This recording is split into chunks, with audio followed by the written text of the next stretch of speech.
Hey everyone, welcome to Keeping It Real. I'm Nikki Shelton and I'm here with Carrie Selby with Fairway. How are you doing today, Carrie? Doing great. How are you? Good. I'm enjoying the beautiful weather. It's like I'm still in Nebraska. I'm going home this week, but it has been like in the 90s, but it more feels like it's like 100 and something because it's so humid. Like you go for a walk and I come back in and I'm like just drenched, and it's not sweat because I'm just walking, but it's just the humid in the air. So it's crazy, but lots of fun always. So we're going to do is kind of a simple talk today. We're going to talk about earnest money because a lot of people do not really understand what earnest money is. Or what happens to it when you put this money down. So we're going to go ahead and kind of cover all the basics on earnest money today. And of course, we have a wonderful slide, right? Yes, always. Right. Of course we do. And hopefully I can read this because I'm trying to do this without my glasses. So we'll see how it goes. Sometimes I just don't want to wear glasses, you know? Yes. Okay. And I don't know if it's going to work. So I'm probably going to have to go back this way. Okay. That's fine. So let's go ahead and talk about earnest money. And so the first question is what is it, right? Mm-hmm. Did it go? No. Yes, it did. Yes. No, I'm on slide 2. Hold on. And then I don't know if the internet's working super fast here or not today either. So we'll see. Okay. So what is it? I guess probably the easiest thing is it's kind of like like you're making a promise deposit kind of, right? You're taking some money and you're putting it down. And you're done all your showings and stuff like that. You found a house, you're really excited, you want to make an offer, and your broker says, okay, what do you want to put down for earnest money? And it's really kind of like, I'm promising that I'm going to follow through on this process of making an offer and going through the whole thing till we get to closing. And it's really that's my promise, and I'm putting money down on that, saying that's what I'm doing, because otherwise the seller is trying to sell their property, and if they think you're not serious, they why take it off the market if you're not going to be serious about it? If they don't think you're going to follow through on your commitment to buy the property, they're spending time as far as market time and costs and that kind of thing to make sure all that happens, and even leaving the houses for showings and stuff. So that's really what it is, kind of like a promissory deposit, right? Yes, I liken it to a security deposit on an apartment when you're interested. They just want to know that the interest is there. So they're holding the house for you now, and you're going under contract for it. Okay, perfect. I agree. That's another way. Okay. And then, so who holds it? So, there's different ways that earnest money can be held. And the first one, a brokerage could hold it, like the other brokerage could hold the money, but they have to have a special trust set up or a special account set up to hold that money. A lot of brokerages just honestly don't want to deal with it. So usually you're going to have the title and escrow company that's going to hold it. And so the title and escrow company is a neutral third party, and they will hold the earnest money in an account. And then as you go through the process, they will do what they need to do with that earnest money. And we're going to go through all the different things that could happen with earnest money as we go through slides. So just go with that for right now. Right? Yes. Okay, cool. All right. So the next one is, hopefully I didn't go flying ahead. It's typical amount. Yep. Yeah. If you can help me do that part, I can talk. I can keep it up. Of course. Okay. So what is the typical amount? Honestly, usually it's 1% to 3%, but it really, really depends.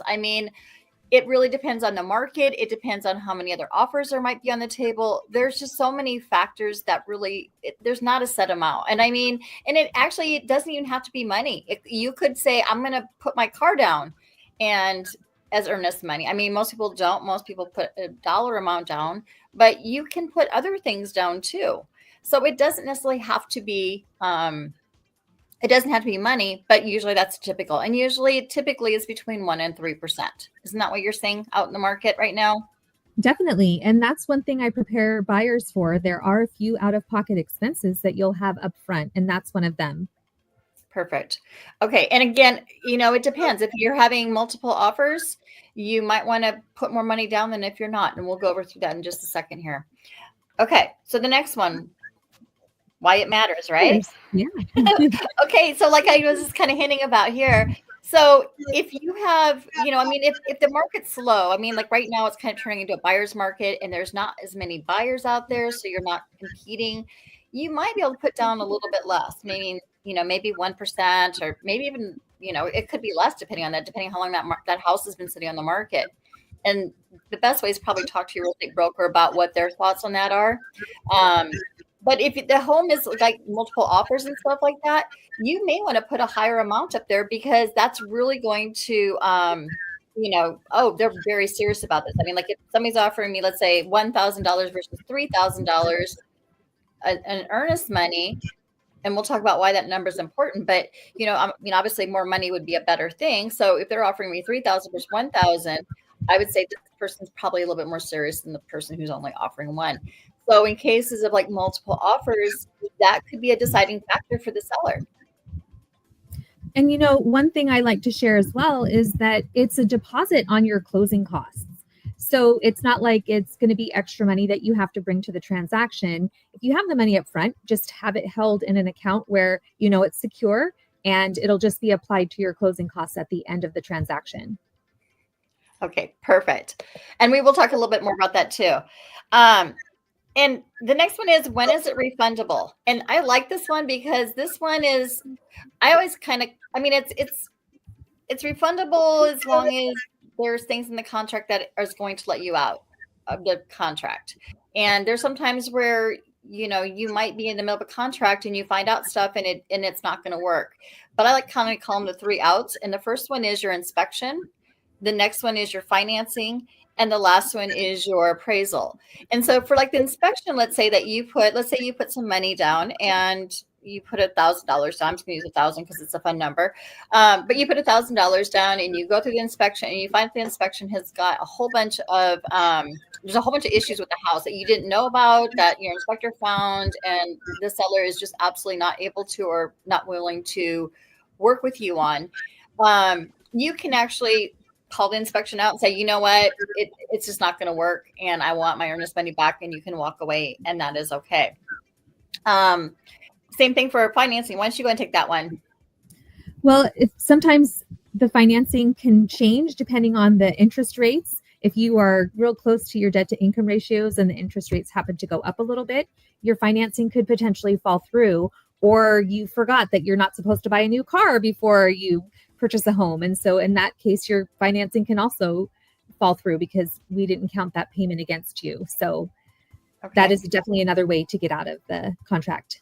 And then the last one is the appraisal, because sometimes you'll, like the brokers, I mean, when they sit down with the seller and let's say that the seller is really trying to get top dollar or something, and, they do it and they have a buyer who comes in, maybe who's, doesn't question it, and they come in and offer that top amount. And the appraiser goes through and pulls all the comps and says, this is, $10,000 over than what the rest of the comps are. It doesn't make sense. The lender will not lend on that if it doesn't appraise or if the comps aren't there. So, if the buyer and seller can't come to the agreement on what that amount is, that could also do that, where you would get your finance or your earnest money back and you could terminate the contract. And I think a few years ago, we kind of were apprehensive about people making over the listing price offers, especially when the amounts got extreme, because if it didn't appraise for that amount, I would always prepare people. So if this doesn't appraise for what you're offering, do you have the money to come in to pay the difference? Because we can only finance what the house is worth. And some people will take that risk and they'll start at a negative. So exactly. Okay. And now my thing is not working. Let's try this one and see if it works. All right. Did it work? Yes. What happens to it is next. Okay. So what happens? Why don't you go ahead and start with this one? Sorry, I got a dog here chewing on my hand.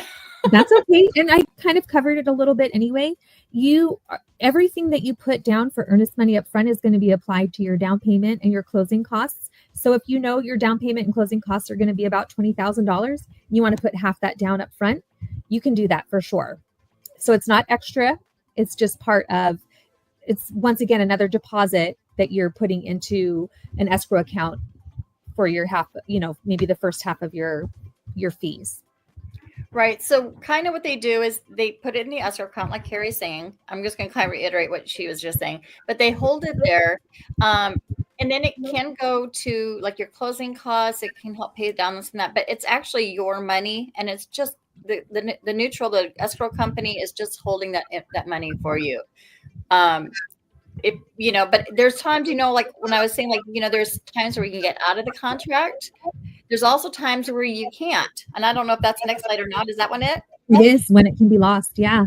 I just want to Perfect. note one other thing, that if you overpay, if you put too much into that account and it's your earnest money, you can receive that back, especially on VA loans. I've had people put in earnest money and there's enough of a credit from the seller that they actually get some of their earnest money back, if not all of it. So that's kind of cool too. Perfect. Okay.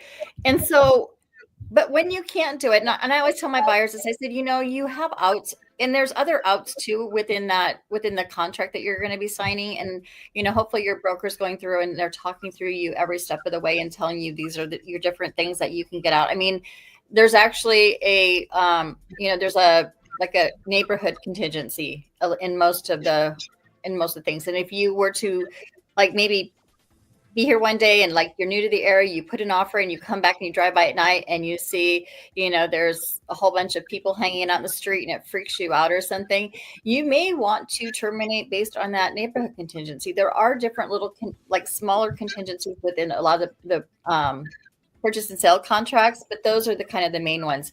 But if you are, putting in that offer and you're putting down earnest money and you decide, oh, you know what, I like that other house down the street better, and so I want to go put an offer on that one and I don't want this one anymore, and you terminate it, you can lose your earnest money. So it really does have to be for a purpose, something that you discovered during your inspection times, and that you're making those decisions. It could be a well, it could be septic. I mean, there's all different kinds of contingencies that come up with different homes and stuff. So it can be any of those.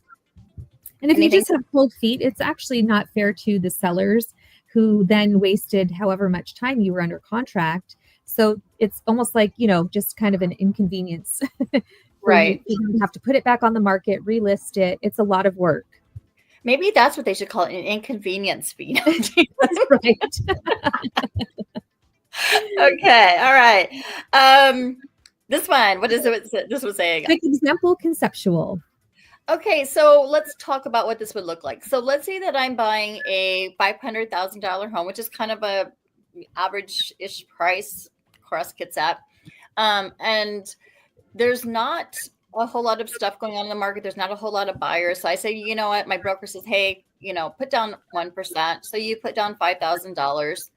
That money is then sent to one of our amazing title companies. We've got several in the area. And so, again, your broker can probably advise you who's really amazing. And then that's held in an account. And then as you go through closing and you go through the different steps, like first your neighborhood contingency or your inspection, your septic or well, or whatever you have to do, once you get through that, then it's at the closing table with you, and that money is either applied to your closing costs, or like Carrie said, in some instances, it's even returned back to you because it's extra. I mean, you've got some money, you got concessions from the seller, and they're paying for a bunch of fees and stuff because it was a colder market for them, and so you might actually end up getting some of it back. Or if you got a really good down payment assistance program, like what we talked about last week, which is I'm trying to say DPA, you could possibly get that back. Yes, I actually just had something recent like that happen where the borrowers were a veteran and they used a VA loan. They put earnest money down up front, but they used down payment assistance to cover their closing costs. So they got all their earnest money back. Which is nice. I mean, then you can use it and you can buy stuff for the house if that's what you want to do. Exactly. So it's super awesome, or pay down bills or whatever. So anyway, okay, that's really all I have for you. Carrie, was there anything else that you wanted to add to this that we didn't cover? I think it was pretty clear. It was very thorough. Yeah. Okay. And I hope you got kind of a feeling on how the process works and how the earnest money is and what it's kept for and what it's used for and what it's not used for. and how you can get it back and how you can't get it back. So if you have any questions, feel free to reach out to us, and we're always happy to help. Yes, definitely. All right. Thanks so much for joining us. We will see you next time, next week, same time, same place.